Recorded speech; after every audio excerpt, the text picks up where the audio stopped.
Welcome to the Journal of the Southwest Radio Hour, produced by the University of Arizona Southwest Center. I'm Jeff Bannister. Today we're talking with Dr. David Seibert, Watershed Restoration Manager and co-founder of the Borderlands Restoration Network in Patagonia, Arizona. David is a cultural anthropologist who has worked in ecological restoration and education for more than 20 years, drawing from diverse fields of interest: hydrology, horticulture, Japanese garden design, firefighting and management, historiography, and social memory. He has collaborated with Hopi, Zuni, Navajo, and Southern Paiute partners to restore sacred springs and wetlands, with ranchers across southern Arizona on prescribed fires and wildfire mitigation, and he continues to train the next generation of practitioners for work in complex adaptive systems. David moved to Patagonia in 2012 to co-found the Borderlands Restoration Network, which brings together scientists, activists, and citizens working to create vibrant human and non-human communities in the borderlands of southern Arizona and northern Mexico. For the first part of the interview, we caught up with David in the Patagonia Town Park, where the ambient noise unfortunately proved a bit difficult to buffer. The second portion of the interview took place outside of Patagonia on the site of a bankrupt housing development project that the network purchased and is now working to restore as part of a larger wildlife corridor. So David, welcome to Journal of the Southwest Radio. Thanks for talking with us. Thanks a lot. It's a real pleasure to talk to you guys today. So I have lots of questions for you about your work and what you've been doing down here. You've been down in Patagonia for a few years now, and overall for many years in southern Arizona. From the time that you were working on your PhD dissertation research in Arivaca, now leading you into working for Borderlands Restoration here in Patagonia. Can you kind of narrate the trajectory of all of that a little bit for us? And Sure. what is it that you're doing down here? Sure. From Arivaca, where I was doing my PhD research on collaborative conservation and how different groups with different politics and different values about the environment could work together, I had the opportunity to connect with some scientists and retirees in Patagonia, Arizona. Gary Nabhan helped facilitate that connection, and this group of people wanted to start an organization and sort of put our networks together and our expertise together to try to scale up the impact of habitat restoration on degraded landscapes that have been threatened by fire and flood over time, and now have a very important social dimension to them because it is the U.S.-Mexico borderlands. So we decided that we wanted to get together and focus on the basics of habitat restoration, from keeping soils and organic matter and plants, native plants intact, to helping grow out native plants that aren't available commercially but are very important for pollinators, and migratory pollinators especially, and to try to connect people to this kind of work and help them create jobs around it, and just more of a restoration economy kind of approach to making this work normalized and something that is done day in, day out in the Borderlands region, while we provide sort of a template for people to engage with ecosystem services type pieces and then social type aspects of the work at the same time. Mm-hmm. What is a restoration economy? Restoration economy is not a term that we came up on our own, and it's one that people still try to define, but I think it's a good one. It sort of serves to encapsulate the idea that habitat restoration work is directly connected to human health and livelihoods, and that people can actually make a living caring for the places that they live. That's often the way that we formulate it ourselves. So we'd like to encourage people to think about going into just about any aspect of human endeavor, but with the idea that what they're contributing to is maintaining or enhancing and improving ecosystem health, and that can be water quality and quantity, or migratory pollinators and birds and others that move through an area. But the idea that people can be lawyers and bookkeepers or ecologists, anthropologists, and contribute to the region in many, many different ways would all be kind of part of a larger network and a larger kind of pulling in the same direction to improve quality of life for living and non-living things, I think. It's a pretty fascinating concept when you think about it. I've been thinking a lot about how I'm sure so many of us are constantly thinking about and worried about the ways that we live out of integrity with the places that we're rooted in. And I think that's such a tricky question in this moment, especially because our lives are so plugged into global networks and we're so beholden to those networks for what we consume. The food that we eat, the energy that we use, Right. transpose. So I guess this is kind of more of a comment on what you're doing, but there's kind of a question in here too that, seems like the restoration economy idea in a way kind of ties into that question. I think so. I think it's a kind of a term that's worth exploring and keeping maybe not very carefully or clearly defined, keeping it open like a working term. But it's the idea, I think, that this kind of work could be normalized and more sort of just a way of doing business for local, state, federal governments. I think in terms of the way that the U.S. government fights forest fires and battles those, and people don't often question that. Millions and millions of dollars flow to stopping fires for pretty obvious reasons. It just seems that, if we want to do post-fire rehabilitation to protect watersheds, which protect drinking water, quality and quantity for downstream towns, for example, this could be the kind of work that is so automatic. It's so much a part of, our culture and the fabric of what we do day in and day out, whether you're a lawyer or a bookkeeper or an ecologist or a retiree or what have you, that this kind of work would just be a question of where we do the work, where the greatest emergency is, and not a matter of fighting for scant funds to get the work done in the first place. So a lot of what we do is sort of hopefully practicing what we preach and demonstrating that this kind of work has an impact not only on the ground, where you can see habitat improve, you can see a greater diversity of plant species and animal species after we've done our work with erosion control and planting and that kind of stuff. But you get the feedback from the people who actually do the work, who are often surprised by how it makes them feel to connect by actually building things with their hands, with hand tools, with what is often very minimal, low-tech kinds of efforts, but very extensive and broad across the landscape, so that we're building thousands and thousands of rock and wood structures to keep moisture on the ground and to keep things intact, but we're also sort of running hundreds and hundreds of people through our programs on these active work sites, and that includes youth programs in local communities, a lot of teenagers who have never had a job before, and so they've got to apply for a job, and we sort of just demonstrate what's possible and give them an opportunity to connect. Not all of them are interested in the work, but there again, we're trying to make sure that they understand that we need people to keep our books and to help us take care of our buildings and all of that. Right. That can all be part of the restoration economy too. And of course, we all drive trucks and we use metal and wood tools, so we're not automatically against what could be called an extractive economy, but we do think there's a really large opening and a need for a non-extractive economy that's not necessarily against anything, such as mining and that kind of thing automatically, but we want to be very, very much pro-environment, so to speak, and creating opportunities for people to engage at whatever level they want, including whether they want to connect with us and get a master's degree or finish a paper for a class or a PhD, or like our very active volunteers in Patagonia, who are always looking for ways to contribute and make the place better and to celebrate it at the same time, that this is worth doing. Yeah. So in a way, there's kind of you've got the restoration ecology, but there are all kinds of, I guess you'd call them moral, ethical dimensions to the work, and also it seems like, from what you're saying, a big emotional dimension as well. Can you talk a bit more about that? Well, it's true, and that continues to surprise me when I have people out, when they're young people who will reflect on the work at the end of the summer, and they'll say things like, I didn't realize that I could bring a river back. I didn't realize that I could help plants grow just by, doing a few tweaks on the landscape. Or a group of inmates that I worked with that had pretty bad attitudes in the first few days of our work, but once they saw the effects of it after the rains had come and they saw sediment build up and they saw that their structures were intact, they were in and they were excited, and you could barely stop these guys from gearing up and running out into the field to see how their structures had held up after a big rainstorm. And that's something that some of our people have called sweat equity, where people, they really do sweat and bleed sometimes and cry and laugh and share food and all the rest right on sites where they've built something and they've done it together rather than as individuals, and frankly not mediated by digital devices, except to the extent that those devices can help us do our work or celebrate it and get the word out.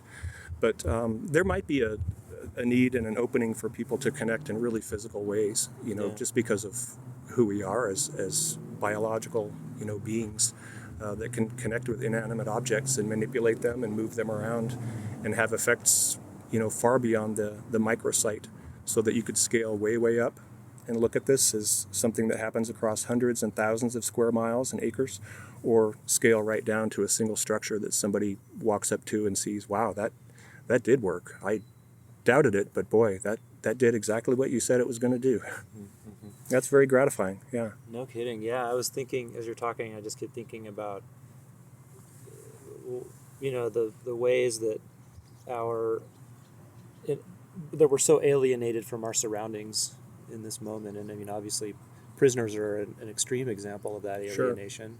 Sure. And an expression of a kind of a way, maybe an expression of the way that alienation is just such a fundamental, almost assumed part of our society. That we just assume that we're going to be compartmentalized in what we do. We were specialists in this or that, right. And we identify that way.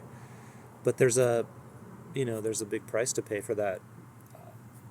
Both alienation and hypermediation. It just seems like there's a real need for us to, to touch the earth or to get a sense of those roots that we have. There could be, yeah, and some of the most basic fundamental stories maybe that we think we've already told, or we've told so many times that it gets kind of exhausting. Maybe those kinds of stories are worth telling over and over again, to make sure that people realize that this kind of work is being done and it does have effects. And, some of the most gratifying work that I've done is, as I said, with people who actually build things and see that it works, or grow plants or get seeds to germinate that they didn't think they could germinate. But also people who don't work in this environment or this part of the country who, know us and love us, and they'll tell me that they're very happy that we're doing this work, even though they don't want to do it themselves. They're very happy that someone's doing it. They're very happy that someone is holding something intact, and providing opportunities for people to learn that it's going on. So yeah, maybe those kinds of stories need to be told over and over again. Really fundamental stories that help, counteract some of the negative stories and the doom and gloom stories that just seem to be so prevalent. That make people, I think, kind of hopeless. Yeah. And they, it's been said over and over again, but I get the feeling that people can kind of shut down, when they don't feel like they can do much good, and maybe it's a natural tendency for us to just sort of take care of our own pile of stuff, and hope for the best. Mm-hmm. And it doesn't have to be that way. So it might be that it is the fact that even in our work, we require the work of specialists like hydrologists and ecologists, right, and an expert on ants. And, all of this stuff can constantly inform our work. But we need connectors too. We need bridge builders, and we need what I laugh about being the old graduate student model where, you're probably not going to get through if you don't do a lot of hustling. Right? Yeah, everyone else can be their specialist, but you better make the connections, if you want to get funded, if you want to get through it, all the rest. It's very, very fundamental. But we need the people who show up at those meetings and over and over and over again. And we need the people who can work interdisciplinarily across disciplines and connect people and be, maybe they're experts in cross-disciplinary work, right? Maybe that's their expertise. And just helping make sure that everyone is able to make their contribution and they can specialize in whatever they like. All that kind of leads me to ask you, how do you see your work? Do you see yourself as a connector in that kind of vein, or? Definitely. Yeah, I definitely do. I think, just the discipline of anthropology helped me put a framework around that and gave me some tools, right down to how to conduct interviews. But mostly it just alerted me to something that I think I already knew or was attracted to anyway.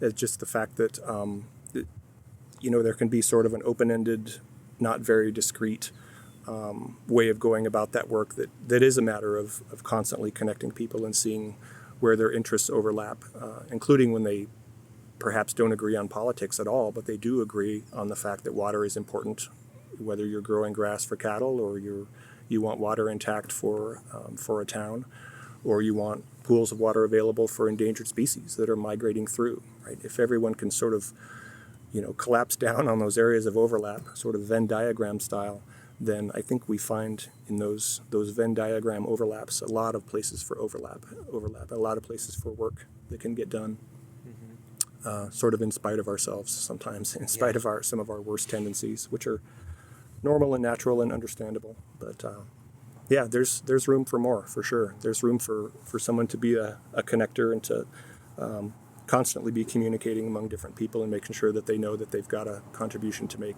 as a USGS hydrologist or what have you, which furthers their goals because they need to write papers and fund themselves. So it's a win-win, I think, in a lot of different ways. And it's not the kind of work that's attractive to everyone. Sure. But it's really, really important because people aren't likely to beat your door down, with offers of lots of funding or opportunities. You kind of have to create them yourself. You need to go to those rancher meetings and make sure that they know that, you're here for improving habitat. And when you can get Fish and Wildlife Service to put their money on a private land ranch because they share values, well, something's happened then, as opposed to stopping at that fence line, which is so easy to do. And so well within everybody's job description. Right? Yeah. If they're in charge of a certain piece as a manager or a landowner or a district forester, they do kind of have to stop at the fence line. And we like to be the group that can help people work beyond the fence lines, or kind of be sort of a boundary organization in that way. Well, if you're looking at a landscape as a totality of a lot of intersecting processes and objects and beings, human and non-human. Yeah. You can't help but to connect. You have to look at the connection. The same would be at the level of a broader region, I guess. And that's one thing I noticed that I've just seen, as you know, I've been following your work for a pretty long time because I'm a fan, and also from being on your dissertation committee, Sure. I just remember the way that you put a lot of disparate processes together in that analysis. I thought was done in a very clever way, and I know it's not easy to do, but I can see how you're still kind of doing that in this, that continues on in this work. Yeah, I appreciate that very much. That was sort of an opportunity that presented itself relentlessly as I was living and working in Arivaca and working, with ranchers and wildlife refuge managers that almost took pleasure, I think, in not getting along and not being in the same room, frankly, left over from what were called the range wars, when people had pretty strong opinions about what should be done on the land. In spite of the things that they agreed on, they weren't really interested in tending to those things. So as that work was going on during my PhD dissertation, I was just overcome, like so many people were, all people who worked in the Altar Valley, by just the number of people moving through the landscape and trying to, seeking better things and putting their lives at risk in doing so and moving across the landscape.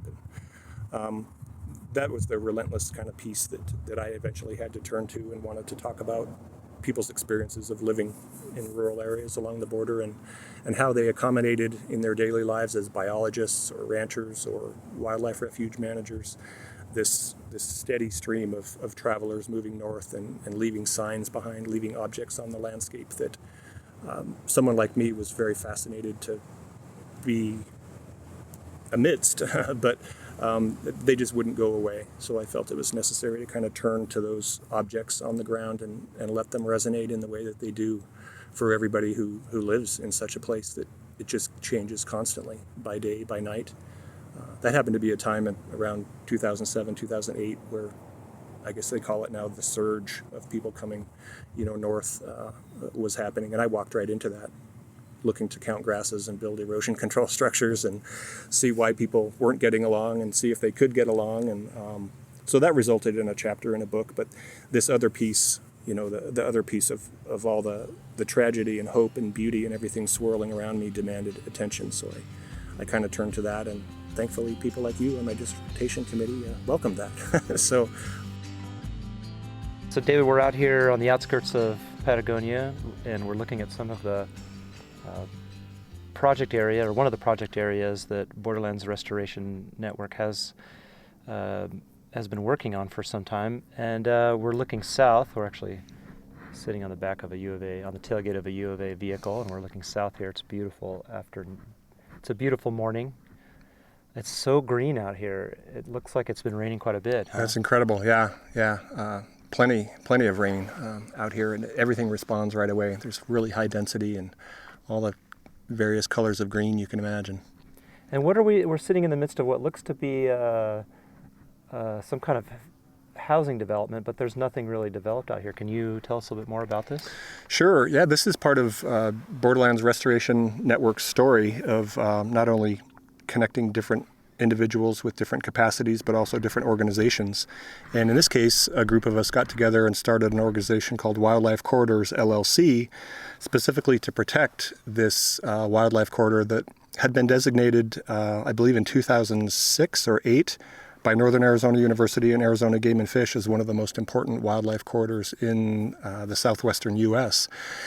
That attracted the attention of developers who wanted to put 200 houses out here over the spread of about 1,500 acres of really prime habitat, incredibly beautiful. And they went bankrupt before they could actually get houses on the ground, but there are remnant roads and a little bit of an electrical system and water system. So we got people together, created that organization to purchase the property from the bank. Yeah, we were able to buy the whole property from the bank, and they were very glad to get rid of it at a discounted price. And the idea was that we would preserve it as a wildlife corridor and keep it open for movement of a number of species, including probably the jaguar that has been documented in the Santa Rita Mountains. So that's exciting for lots of people. And yeah, to just sell a few lots, maybe in the south end to pay off the mortgage and have tiny houses out here, but to keep the rest of the corridor intact for conservation purposes, but also to do restoration on the property because it had been abandoned so long. There's a lot of bare dirt areas and a lot of negative effects of roads are in the northern end of it. And so we've been writing grants to get money to do restoration projects and then use the entire effort protecting the corridor through conservation and then doing restoration on the ground itself as kind of just a big platform for education and demonstrating what people can do and how different agencies can fund work that they're required to fund. So we kind of make it easy for them to bring the money out here, and then we bring youth and others from the local communities out here and employ people to take care of this place and stabilize it and learn from it and then enjoy it too at the same time. So always trying to accommodate that mixed use kind of approach that it has to include recreation and dog walking and those kinds of things. But to ask people to participate in that management and help us do the work, it's got a lot of people in the community very excited about volunteering, and that's our lifeblood as an organization. And it's also very important to Borderlands Restoration Network to be a networking organization for individuals, but also for organizations that exist now or that might start up in the future, such as one of our partners, Deep Dirt Farm, just down the hill over here, has greenhouses where women's empowerment events go on, or they grow food and do erosion control. And that's a separate nonprofit entity, but it's taking advantage of Borderlands Restoration Network structure and our admin structure to facilitate grant writing and grant administration and all those kinds of things that people who want to work in the dirt don't want to mess with. Nice. What can you tell me why this? What is it that makes this place so ecologically diverse? Yeah, it happens to be. The biodiversity here, I guess, is off the charts in terms of the number of species, the density and diversity both, but also threatened and endangered species because it tends to be at the margins of a number of different mountain ranges coming from the south, Sierra Madre Occidental, the Rocky Mountains from the north, the Chihuahuan Desert from the east, and the Sonoran Desert from the west. And we're also right here in Patagonia at an elevation of about 4,000 feet, so you tend to get that vertical sort of crossover as well from species that exist at higher elevations that come down as low as this, and the species that are at lower elevations that creep up into the upper ends of their range. So it's sort of a middle ground where lots of things cross over, including people coming north looking for better opportunities and organizations in Patagonia that want to help them at the border and make sure they're healthy and safe in response to some of the negative effects of those attempts to cross and to move across the landscape. So there are a lot of flows that are tied to and affecting this landscape. Yeah, it's a good way to put it. And in a lot of cases, even ecologically or hydrologically, there are organizations that have a mandate to take care of Arizona's waters or take care of U.S. waters. And we want to be the kind of organization that can help maintain water quality and quantity and help maintain, human quality of life and interaction across cultures and across borders as best we can, kind of all at the same time.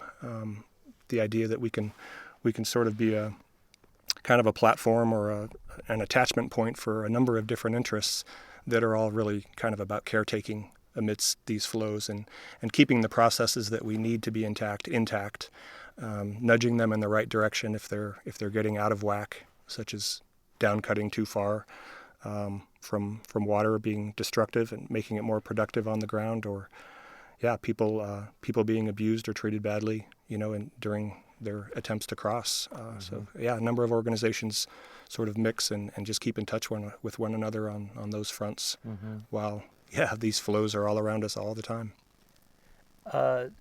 You've mentioned fire a couple of times and the importance of fire for these. So would this be considered Sonoran upland? Sonoran upland landscape? Yeah. Semi-desert grassland, it's often called, but the word desert is in there for a very good reason. Lots of mesquite trees, and there's Border Patrol now coming into our private property just to have a look. Is that pretty typical? It's very, very typical, and we don't have any issues with them, but they don't ask permission either. All the trash you see around you, I can guarantee you, is from Border Patrol vehicles sitting up here on watch for, I'm not sure what, but... It looks like it could be actually a good place to watch because it's high. Yeah. And you have a commanding view of, you basically have a 360-degree view. Sure. Yeah, we do see evidence of migrants out here. Nothing like, you would see in Arivaca and some of those more open areas that aren't, blocked by large mountain ranges that are difficult to cross. But you don't have to go very far outside of Patagonia until you start to find people and evidence of people moving across the landscape, looking for better ways to be in place. Do you have anything else that you would like to tell us about, stuff that we've maybe forgotten to ask you about? Or? We were thinking about the effects of fire on a landscape like this. These. Sorry, we're interrupted by the Border Patrol. Right. So many other places, the grasslands have adapted with fire, and fire is a very good sort of feature to have on the ground to regenerate grasses and trees and such. And like a lot of other places in the U.S. and the world, fire suppression has interrupted the natural cycle of fire, and it's encouraged invasive species, and it's helped to squash native species that are very important to intact ecosystems. So what often happens now is that fires can be very destructive because here in the Southwest, fires are often followed by floods, which can flush organic matter and intact soils, which are very thin, right out of a system and leave it unable to recover, leave the seed bank compromised and gone. So that's a big part of what Borderlands Restoration can do, is to come in after a fire, even a natural lightning strike, and put down erosion control structures that keep hydrology and soils intact. And I think one of the things we'd like to do is be kind of a hotshot crew of restoration, if we can, and have other organizations be the same kind of go-to organization that the Forest Service or whatever form of government calls on to hustle out and build things right after a fire before the landscape unravels and gets worse, because these things don't tend to heal on their own. But fire naturally is very much a concern as people move into these areas, and they want to build houses in beautiful places like this wildlife corridor, and to then protect their homes, and they want agencies and professionals to protect them from fire. So there's, that can be a pretty hot political debate about whether or not to put fire on the landscape and how expensive it is and what to let burn, when and where. I suspect that'll be a really big topic for politics and management, whether anyone likes it or not, into the future. Yeah. Are there examples of hotshot restoration crews in the world? Is that a thing? Not that I know of, no. Even in my early days of this work, I was embarrassingly shocked to learn that in Mexico, there just aren't the firefighting type crews that we have in the U.S. It's just a different approach and a different way to manage money in places. And, for all we know today, the United States ecosystems could be a lot healthier if we didn't have people constantly fighting these fires and spending millions and millions of dollars. But no, I don't know of anything like that. It tends to be very expensive to fight fires. We do have in the U.S., very organized what are called burned area recovery teams that go out and assess post-fire what could be done, and small efforts are made to reseed or to do a little bit of erosion control. But there again, most people will agree that whole system needs a lot of work. It needs more eyes on it. It needs more funding. It needs to be taken more seriously, because a lot of the work that's done washes away immediately, maybe because it's not targeted as well as it could be, and maybe just doesn't get enough emphasis. The fighting the fire and putting it out is always the emphasis, and then if there's a little bit of money to do any restoration or to keep things intact, well, that's great, but often there's not. Mm-hmm. So, do you feel that is starting to change, that there's more, seems like there's more recognition of the role of fire in landscapes, and we're taking it seriously? Yeah, I think so. It's really gratifying even to have worked in Arivaca out in the Altar Valley with high-powered funders, foundations, and government groups that were interested in getting such a good read on the landscape and doing so much planning that people could literally pick up the phone if there was a lightning strike or even a human-caused fire and agree that they were going to let it burn to a certain point, because it had already been incorporated into the management plan that this place does need to burn in order to regenerate and to not grow so much, with vegetation that it becomes a dangerous fire or a soil stabilizing fire. Fire ecologists will tell you today that we're seeing fire behaviors that have never been recorded in human history, and that's fascinating for scientists, but it should scare the hell out of a lot of other people, because there's no sign that's going to abate, and I think we're just going to continue seeing behaviors and system changes that we've just never seen before. So getting out in front of that and trying to create some resilience, building rock structures in a place that might burn or that we're concerned about, could be a really important way to hedge our bets or to create resiliency before it's too late, before it's something that we wish we had done. And why not direct funds to actually create jobs around doing that work? Mm-hmm. And are you actively working with this terraforming this landscape? Are you doing some things in this area that we're sitting in the midst of here? We are, for sure. Just the lack of maintenance, the lack of eyes on the ground are really apparent out here, because there were a few ponds dug that never got developed into ponds. We're going to rehab those now for endangered species refuge for small fish, which is really fun and gratifying. Gets a lot of people excited.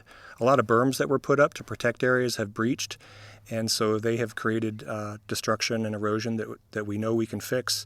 But it's a really, really clear example of just not having people caring for a place day in and day out, of not maintaining it, of not having their eyes on the ground in exactly the same way you would in your front yard or your backyard, where putting a little bit of effort, a little bit of money and time into repairing something today is going to save you a lot of time and money into the future. So we're the ones who kind of enter the landscape that's been slightly compromised, and the time to do those repairs is right now. And it's great to see that a lot of state and federal agencies recognize that. It's just a matter of us, writing the grants and attracting the funders here to get the work done. But when you start talking about doing that work that everyone believes in, and creating jobs for teenagers who have never had jobs, and providing volunteer opportunities for very active, intelligent people out of the corporate world, and encouraging people to buy backhoes or to invest in tools that they know are going to be employed in active projects, then I think you've really got something going. It's exciting, for example, to hear a backhoe operator come to me over and over again asking if I have any more restoration projects to do, because he's very intrigued with how the water moves and how he can use his machine to make this system better. Again, it's another one of those unexpected consequences, but this was a man in Arivaca who was very happy to push dirt and dig wherever you wanted, and very happy to be paid to do that. Well, I started talking to him about stream restoration and the techniques and the way to read the landscape and what our inputs are like, and we don't want to be too aggressive, but let's tweak here and here and here. And he caught on to it immediately. That's just got his mind spinning. And it's very, very simple, but to do that kind of thing and get people hooked in that way is just not very difficult. If you can open up those spaces and have those projects, like I talked about, that are constant and rolling over and over and over throughout the landscape, from design to planning to actual installation, then you've got a number of points at which people can attach on and reach their own goals, I think, along the way. So it's really, really gratifying and exciting.